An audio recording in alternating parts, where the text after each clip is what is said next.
He who walks in the night will answer to the night call. No one seeks a black goat at night except those who live in the dark. He whose heart is full and decides to roam the night will see what is greater than his eyes, and he will prefer his heavy heart. Omen also declared as he sensed a human approaching his tent.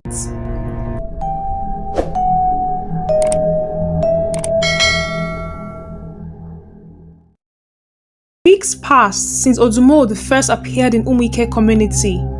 He struck again 3 times after that, wreaking havoc on the land, destroying crops, uprooting houses, and bringing along with it a dense echo of melancholy, despair, and hunger in the land. Crops refused to grow, and the rain refused to fall. People began to fall sick and die at random. The Ezemo hastened in his preparations to stop the terror that has been unleashed on the land. On the 3rd Nkwo market day of the month, Emeka, Obinna, and Nnanna were paraded by masquerades around the village 3 times. During the full moon, they were brought to the village square to perform the ritual of Isapu Obara. The Ezemo performed this ritual in order to wash off the blood guilt of the boys from his hands and to prevent any further doom on the land of Umuike. 3 goats and 3 white birds were slaughtered and burnt up to appease the Arosi. The villagers danced around the bonfire in frenzy, praying that the curse on their land be lifted and Odumodu goes back to sleep. Mr. and Mrs. Amadi wept and pleaded without relenting. "They are just boys, please spare their lives," they begged the king. "Our long-held tradition will not be bent for anyone," the Ezemo declared. "The law is the law. Anyone found wanting will be made to face the law, be it young or old." The villagers danced as if hypnotized, their cries of despair shaking the land formation. "Please, Ezani, help us. We cannot lose all our children at once. This is too much for us to bear. Please intercede for us, because you know our benevolent king." Mr. Amadi knelt at the foot of the king. The king shook his head sadly. "What you are asking is way out of my reach, even as a king. I do not control such matters. The calamity your sons have brought upon us is too great. If we do not follow the tradition of our ancestors to appease the Odumodu, I am afraid that the Odumodu will never rest until our community is wiped out. We must do what has to be done." "I am truly sorry," the king sighed. Mr. and Mrs. Amadi went away in grief. The days that followed met their home as silent as a graveyard. Mr. and Mrs. Amadi barely ate, nor bathed, nor spoke a word, as the impending death of their children faded as a dream and became more real to them. It was just 2 days to their departure into the Ngala forest, and that was all they could think of. Food was tasteless, the air was choking, and laughter seemed to be a distant memory. Mr. Amadi aged 10 times over, and his wife became a complete shadow of herself. The Umuada and Umunna came around frequently to console them, but that only sent a piercing dagger through their hearts. "I need to show you something," Mr. Amadi finally said to his wife one evening. He took her to one of the farms close to the river. "What are we doing here?" Mrs. Amadi asked her husband. "This land was a gift from my grandfather, and as you know, my father was buried here. This is where I also want to be buried," he said to his wife. Mrs. Amadi looked at her husband in shock. "What do you mean by this is where you want to be buried? Who is talking about your death?" she asked her husband. But Mr. Amadi's mind was anywhere but present. Nanya, I'm talking to you. Why did you bring me here to show me an empty land and you're talking about burial? Mr. Amadi dragged his face back to his wife. Well, I have showed you what I wanted to show you. Good night, Nne, he responded dryly and walked away, leaving his wife staring after him in utter speechlessness. Mrs. Amadi couldn't sleep that night. There was nothing that didn't cross her mind. What exactly is my husband planning? Why on earth is he thinking of death and showing me where he wants to be buried at this time of our lives? I hope he's not planning to commit suicide though. She jumped up from the bed at the thought of that and looked at her husband who was fast asleep. Hey, Chineke now. Is this man planning to die along with our children and leave me all alone in this world? Eh? Why is all this happening to me? Her mind raced and pounded as a thought suddenly crossed her mind and stuck. She got up and tiptoed out of the hut, carrying a small oil lamp, making her way into Abreba Forest. The dead forest was alive with sounds of the nocturnal animals. Cricket sounds, bats flying, owls singing, frogs, and wolves howling. Mrs. Amadi was beside herself with fear. The air was dense with the dread of the unknown and the evil that lurked in the dark. But this was the only resort Mrs. Amadi knew, and that she was going to play with the only card given to her. Desperate times indeed called for desperate measures. She ventured deep into the Abreba forest, crossing the demarcation between the living and the dead, and arrived at the forbidden land. From a distance, she sighted the beautiful little hut where Omenazu, the outcast, lived. Omenazu was the oldest man in Umuike land, and he had seen and heard it all. In fact, he was the first Ezemwa of Umuike community and the only one to ever face the Odumodu and live, according to the legend. He had challenged the king and questioned the tradition of Umuike people when he was suddenly struck with a mysterious deformation and exiled from the land. No one ever saw him again, and very few knows that he is still alive. Mrs. Amadi had been told those horrifying tales by her grandmother, but never did she imagine that she and her children would one day be part of the legendary story. He who walks in the night will answer to the night call. No one seeks a black goat at night except those who live in the dark. He whose heart is full and decides to roam the night will see what is greater than his eyes, and he will prefer his heavy heart, Omenazu declared as he sensed a human approaching his tent. Wise one! It is I, Ogadimma Amadi of Umuike land, a lonely one with a very heavy heart that have come to seek you out.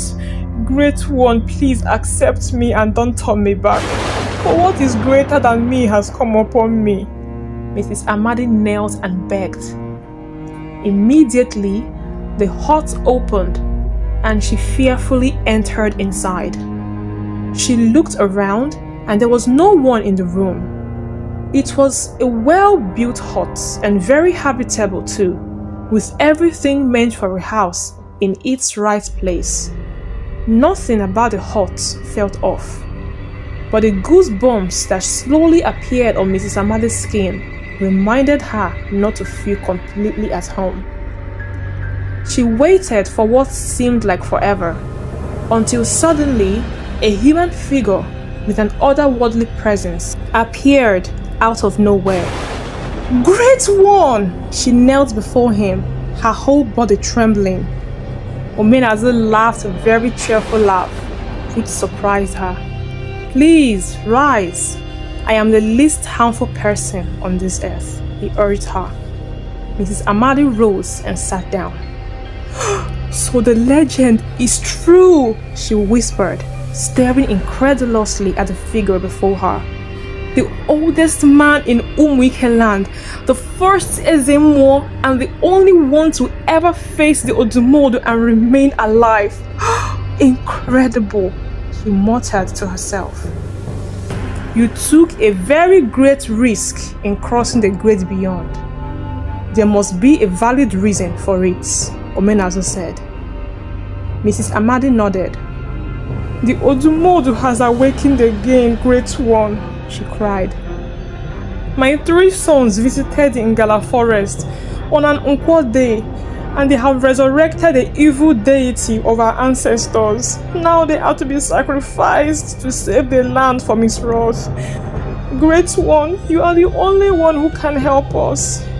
You have faced the Odumodu squarely, and you still stand. I seek your wise and incomparable help, ancient one."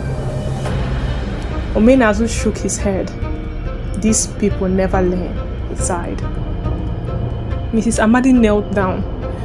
"Great one, please advise me. Help me. I'm losing my entire family in a twinkle of an eye. My husband wants to kill himself. I can feel it. Please help us out of this calamity." "Your people do not deserve my help, I'm afraid. I cannot make the same mistake twice. Go and ask your king, the true owners of the land on which you live. Go and ask your village elders the truth of your origin and who the Odumodu truly is. Use the information wisely. That is the only way you can be free from this calamity," Omenazu said. Mrs. Amadi was dumbfounded. "Great one, I don't understand what you mean." "I have said all I can. Figure out the rest for yourself. You may leave now." Mrs. Amadi's heart raced as tears streamed from her eyes. "But my boys will be slaughtered. They will die inside the forest," she cried. Omenazu looked at her one more time before entering into his chamber. He suddenly reappeared with a little calabash. "Give this to your sons," he said. "This calabash contains the tears of Odumodu. They must wash their faces with it before venturing into the forest. But they must remember, everything is not what they seem. They must believe anything and doubt everything. And when it seems as though the force of darkness is great, they will find the source of light," he said, handing the calabash to her. Mrs. Amadi thanked him immensely and left.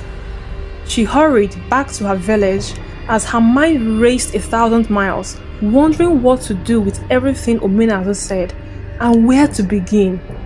She couldn't even understand the proverbs he used. How will her little sons understand it? Mr. Amadi was still fast asleep when she returned home. She thought about relating her little adventure with him, but finally decided against it. She was going to do this her own way and get to the root of it. The Nkwo market day on which the boys were to be sent to the forest finally arrived. All the rituals had been performed. The villagers did the final parading, and the king gave his blessings. They waited for nightfall. As the boys waited for their fate, their mother sneaked her way past the guards into the cave where they were kept. She embraced her sons and tenderly kissed them. They shed silent tears together. "Mama, please forgive us. We are very sorry," the boys pleaded tearfully. "We wish we didn't go to the forest that day. All this wouldn't have happened. We really miss you and Papa," they cried. Mrs. Amadi cried bitterly with them. "Listen, we have no time. I came to give you this," she said, handing the boys the calabash. "You must wash your face with this liquid." The boys immediately did so. "Now, listen carefully. You must believe anything and doubt everything. And when it seems as though the force of darkness is the greatest, then you will find the source of light," she said to them, repeating Omenazu's exact words. "But Mama, what does that mean?" the boys asked, looking on in confusion. "You will know when the time comes," Mrs. Amadi said in faith, despite not understanding the words herself. She snuck out of the cave and went back home to brace herself for the worst. The three boys were led into Ngala forest that night by the Ezemo and few villagers. Then they left them there and turned back without a word. "Emeka, what do we do now?" Obinna asked. "Let us just walk quietly till we get to that place where we pluck the fruits," Emeka replied. "Then we will know what to do." Together, the boys walked along the thorny path, their footsteps the only audible sound that disturbed the tranquility of the night. Nothing else could be heard in the forest, and this made the boys scared to the bones as the seconds ticked by. "Not even cricket sounds, Nana. This is very strange," Obinna whispered. As they walked along the forest path, suddenly a giant creature with wings that spread over the expanse of the sky and eyes that burned like flames suddenly appeared from nowhere and chased after them. The boys screamed and took to their heels. The creature descended on the land and chased them in a hot pursuit. The boys dashed into a small hole inside a rock, losing the giant birds by mere seconds. The small hole which they entered turned out to be a portal into another world, one in which they have never seen before. The people were small, and everything about them was dwarfish, but their world was beautiful, filled with enchanted trees and beautiful animals.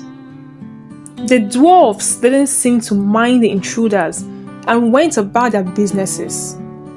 The boys decided to ignore them as well and take a tour around their kingdom. They went to the trees and began to pluck from the fruits. Suddenly, the beautiful fruits they were chewing began to turn into massive black frogs, and the trees began to shrink into a snake vine. The boys let out a scream and took to their heels once again. The once beautiful kingdom of dwarfs slowly metamorphosed into a thick forest filled with the echoes of the undead. The boys ran and ran until they burst out on a four-road junction in the middle of nowhere. Suddenly, an old woman began coming out of one of the roads with a huge basket. "This woman looks too old to be carrying such a huge basket. Let's go and help her," Obinna said. "Obinna, we have an important mission to carry out though. Let her sort herself out, Biko," Nana responded. "Let us just help her out," Emeka said. "Okay, oh." The boys went to the old woman and greeted her and offered to help her. "Thank you, my beloved children," she replied and handed the basket to them. The boys carried the basket and they walked and walked and walked for days without arriving anywhere. "This is very strange, Obinna. We have been walking for days, but we have not still arrived at this woman's place. Something is not right though," Emeka whispers to his brothers. "Look at the woman you said is too old to be carrying baskets. She has been walking with us and has never gotten tired," Nana said. "But are you even sure that we have been walking with a human being?" As they contemplated on what to do, they suddenly heard a laughter behind them. and they turned back to see that the old woman had turned into a strange creature that frightened the daylight out of them. They screamed in fear and threw the basket away as the creature chased after them. They kept running until they lost sight of her. It rained for days and nights, and the boys took shelter in a cave. After the rain, they continued wandering the forest till they reached another four roads junction. "We have been here before," Emeka said. "This is that junction where we saw that old woman." The boys became afraid. "Why are we even in this forest? Odumodu has not come out to kill us. We haven't seen Odumodu. Yet we keep meeting all these strange, scary things that wants to kill us," they complained. "I'm so scared and I want to go back home," Obinna said. "We cannot go back home until we meet Odumodu, however long it takes. That is the instruction we were given by Ezemo," Nana warned. "The Odumodu has to either forgive us or kill us, so don't start missing home now." As the boys were talking, an old dwarf emerged out of one of the roads with a basket, and the boys screamed in fear. The dwarf slumped on the ground and fainted. The boys looked at each other. "I hope it's not what you're thinking, no," Obinna said. "We are not going close to that thing, no. It seems you have forgotten what happened to us days back with that old woman." "But he actually fell down. He must be tired," Nana said, going close to the dwarf. "Nana!" his brothers called out to him. "Remember what Mama told us, Nana. Believe anything and doubt everything." I think this was what she meant. Not everything is as it seemed. "Exactly," Nana said. "Not everything seems strange and dangerous, even as everything wants to kill us," he said, as he went up to help the dwarf. The boys slowly followed him, and they helped the dwarf to a tree and fed it with water. The dwarf thanked them and took them to his village, which was very far into the forest, where no one from Umuike community had ventured close to. "This is a real dwarf village, not that one that wanted to swallow us. They are not so small here, and they look pretty normal," Emeka said. "Yeah, except their big foreheads and large feet," Obinna whispered. The dwarf took the boys to his house and introduced his family to them. Later that night, the boys narrated their ordeal to the dwarf, and the dwarf went out to call the others. They all listened with rapt attention as the boys explained how they unearthed the mystical creature and their ordeal in the forest in their quest to appease it. The dwarfs nodded. "We have heard everything you said. Now listen and let us tell you our own story. Once upon a time, there was a tribe called Odumodu who inhabited a large fertile land called Odum.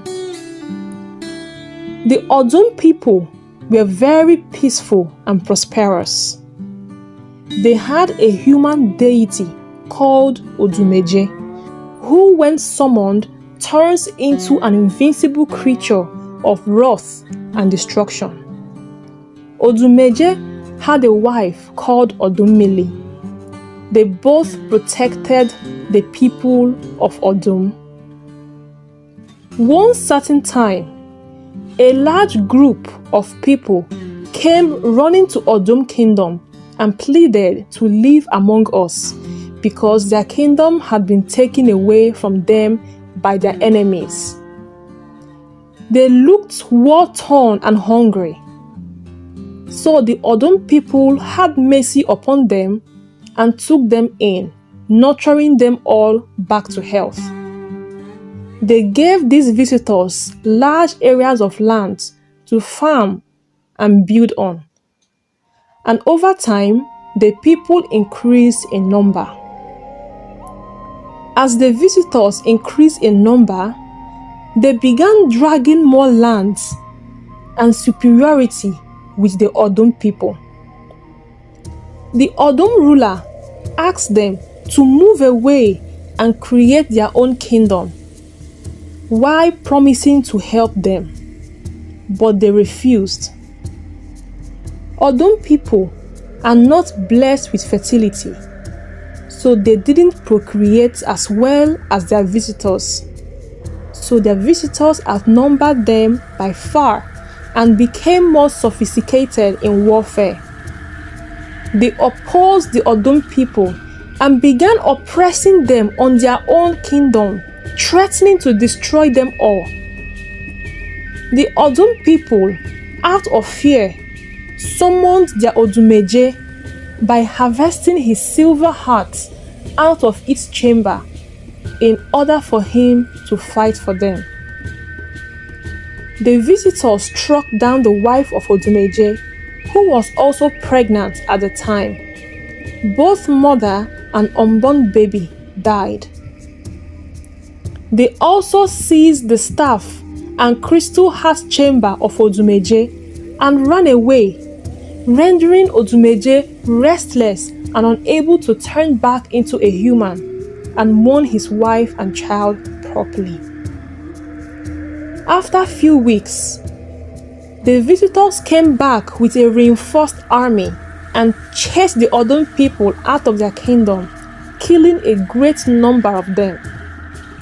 They then inhabited the kingdom and renamed it to Umuike, which means children of force or power nation. The people of Odum were forever displaced and made to live inside the forest for the rest of their lives, while their deity roamed the earth, relentlessly searching for his staff and crystal heart chamber, and of course, seeking to exert his revenge for his murdered family. The boys were dumbfounded.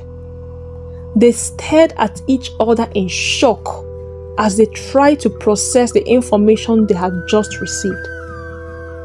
Wait, Emeka asked, are you saying that you people are the Odumodu and not that giant creature?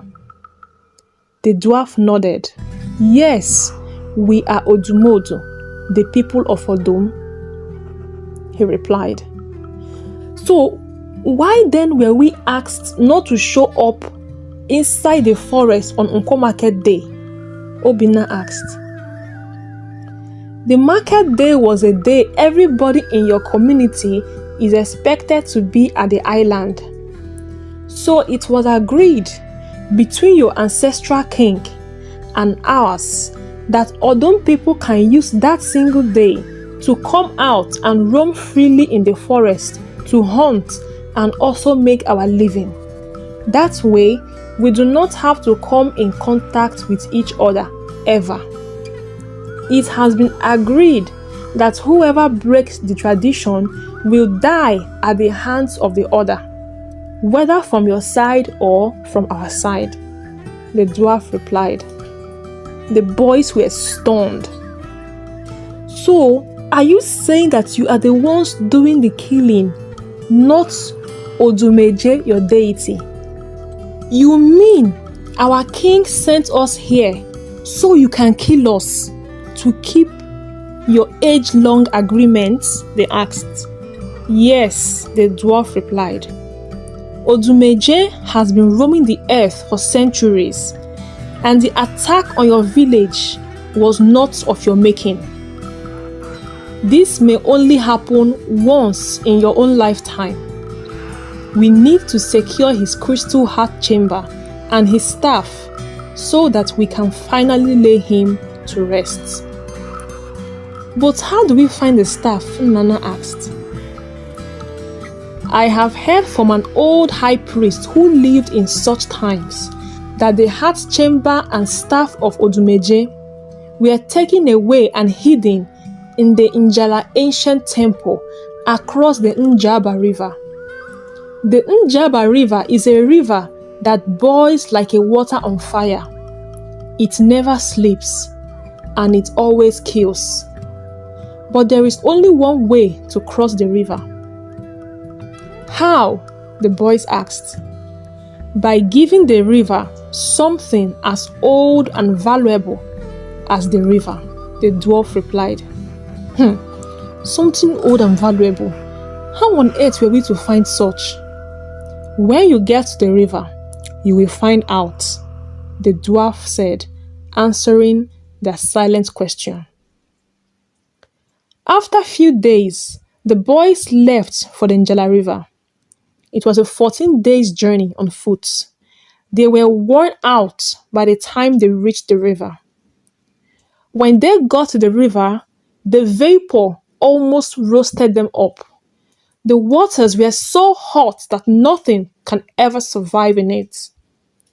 A skeletal ferryman emerged out of the waters from his ferry and stretched out his hands.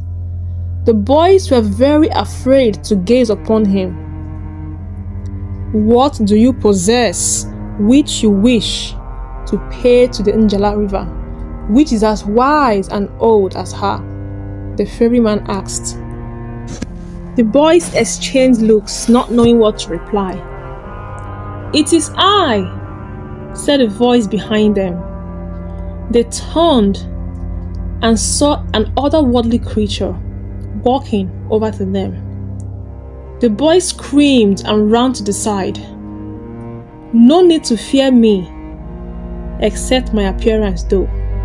I have long awaited you. Now I believe that the prophecy is true, Omenazu said, as he walked to the ferry and presented himself as a prize. The ferry took them to the bank of the river and offered Omenazu up there as a pass fee.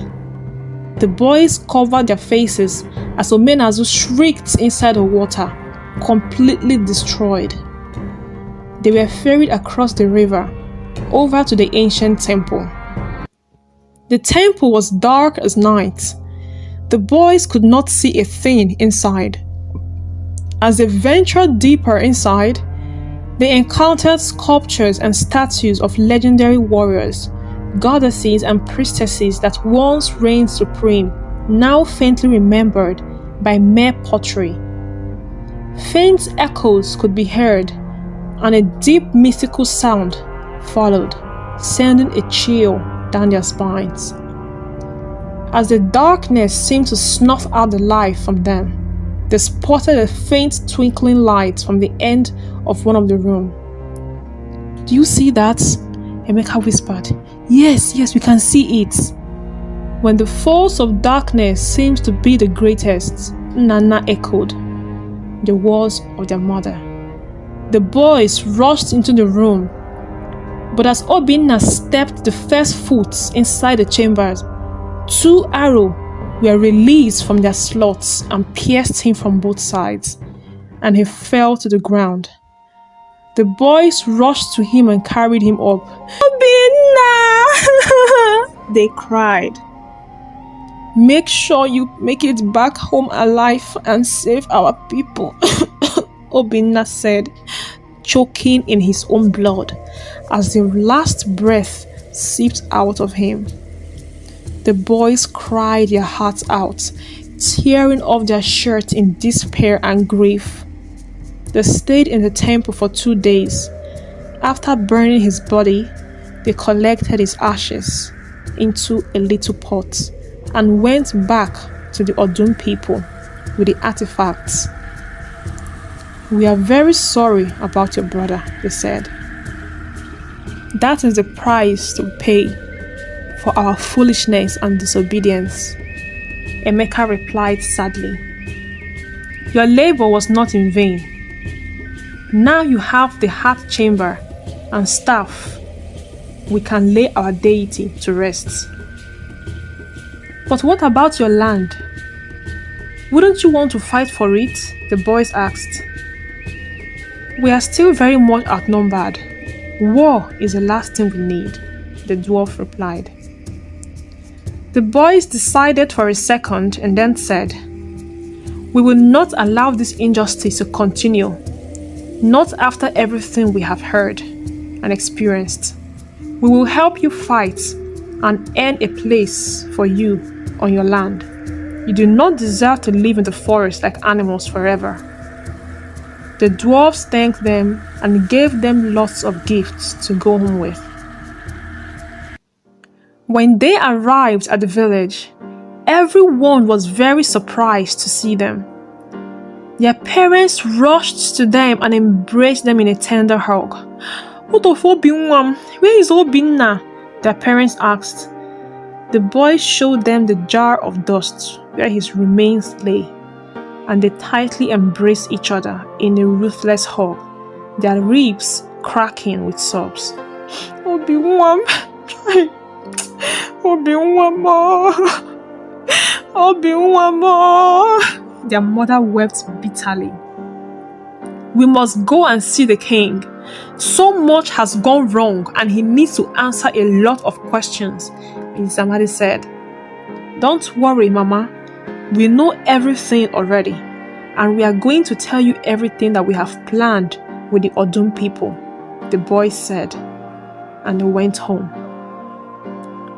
When the king and the chief priests heard the news that the boys had returned from the forest unharmed, they were very scared and demanded to see them immediately, but the boys and their parents refused to show up. The king sent emissaries to their home, but nobody was there. Instead, some strange people came to the king's palace to inform them that the Odum people and their deity Odumodu are coming in 2 days to recover their land. The king and the Ezemo were very afraid, and they began to make war preparations in order to intimidate and bully them. But unknown to the king, the truth of the ancient history has spread throughout the kingdom by the greatest tool of gossip. The people became afraid of the Odum people and didn't want to engage in any further warfare with them. The king became powerless. On the day the Odum people came with their deity, the Umuike people readily agreed to cohabit in peace and respect each other. The king and Ezemo were bound together and thrown into the pit for deceiving the villagers and upholding ancient traditions of their ancestors that bullied and oppressed others. Emeka and Nnanna lived out the rest of their lives as peacemakers and law executioners long after their parents died. Their recklessness during childhood and the death of their brother Obinna served as a timeless warning to always obey the rules, even without concrete reason, because the price for disobedience is far greater than the thrill of rebellion. They dedicated their lives to ensure that Umuike and Odumodu community blossomed in harmony and prosperity. They were heralded throughout generations for championing justice for the meek ones. The Odum people reclaimed their land and granted Umuike people a greater portion to continue living on.